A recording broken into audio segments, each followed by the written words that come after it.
Today we are doing a class for them, a workshop, so that when they're done with their paid work experience at Seeds, they'll have the tools to be able to go out and find another job.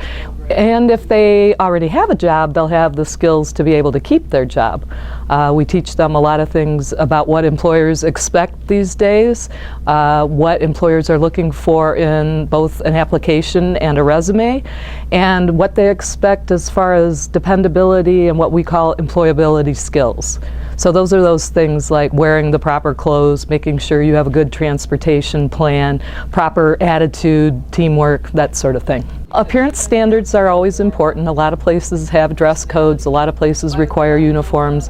Young people have a tendency to want to use their appearance to express themselves, which is fine, but not in a work situation. So things like piercings, tattoos that show outside of a uniform, tattoos that say something that might be offensive to somebody, what to wear on the interview. Same thing with tattoos, t-shirts. If you're wearing a t-shirt, it better be a plain t-shirt, and if that's for some kind of a manual labor job, a t-shirt is fine. If you're going into some kind of customer service position, a button-down shirt is required, and a lot of the youth just don't know these unwritten, unspoken rules. Employers don't want a new employee to cause problems with their existing employees. So when you're a new employee, one of the things that's really important is to keep your eyes open and your mouth shut until you figure out who's who and sort of the lay of the land.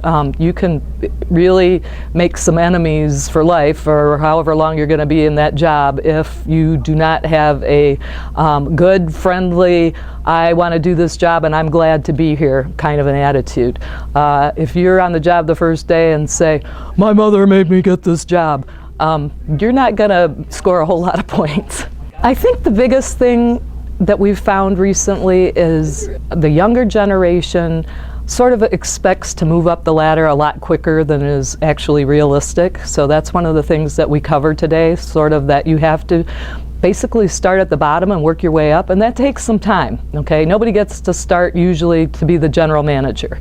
You have to kind of move through the ranks, and I think a lot of employers have found that out, that the attitude of I have to learn, before I can move on, isn't there all the time.